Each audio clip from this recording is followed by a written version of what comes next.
Ribal al-Assad is a first cousin of President Bashar al-Assad of Syria, and for the past few years he's been personally urging Middle Eastern leaders like Gaddafi to implement democratic reforms in their countries. And he joins us now. Good evening to you.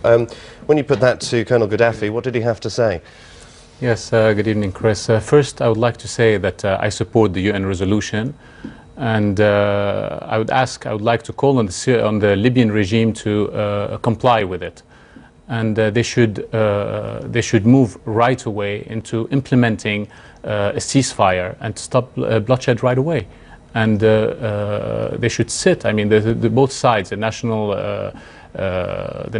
Transition Council and the regime, should sit together and decide how to move towards transitional, peaceful change that would lead to finally to democracy and freedom, which is what those people have been calling for. But when you put that to Colonel Gaddafi in your tour of the Middle East, trying to bring democratic reform in, what did Colonel Gaddafi have to say to you? What were his views then? Directly through, I used to know Saif when he was studying in London, and he was a friend of mine, and he was, from what I knew from him at the time, he was genuinely working towards those aims. You know, he had even somebody, a professor and the team at London School of Economics, working on a constitution, which was, you know, they've worked on it for 4 or 5 years.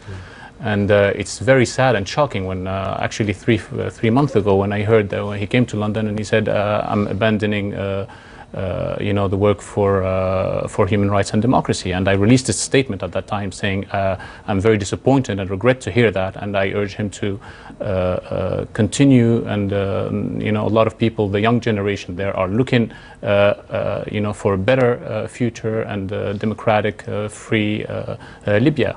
Because for a while, Saif Gaddafi was seen as a moderator. He was exposed by mobile phone footage of him in the square in Tripoli, telling people to pick up their arms and fight against the rebels and not let any one of them live, having just spoken on television saying, yes, let's move towards democracy. What do you make of him? I think it's very strange. This is not the Saif that I used to know, you know, and I don't know the situation in which he is now, you know, so I cannot speak for him now. I haven't spoken to him for a year at least, even a bit more than a year.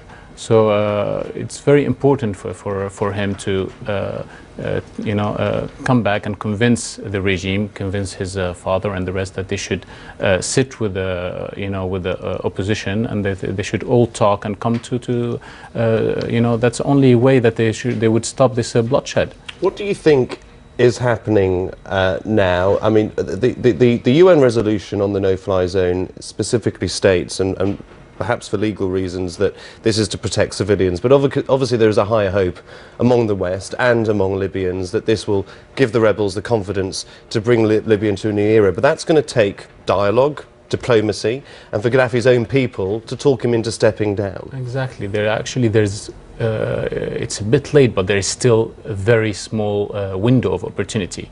And the Libyan regime should take the opportunity, and really, I think this is the last opportunity they're going to have. And to call, as I said, on a you know, on dialogue, to have dialogue with the regime and with the National Transition Council, to sit with them, and they all, I mean, they're all the same people.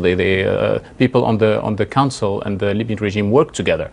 You know, they know each other, so it should not be so hard. You know, we should have all the efforts. We should do all our efforts. You know, put them into stopping the bloodshed. This is the most important thing that you know, that should happen now. You know, and then, as soon as ceasefire is stopped, bloodshed is you know, has ceased, then there would be room for diplomacy. And I think diplomacy at the end of the way should take its course. You know. Ribal al-Assad, many thanks for coming in and speaking to us this evening. Thank you very much, Habib. Well, there was that meeting of Cobra.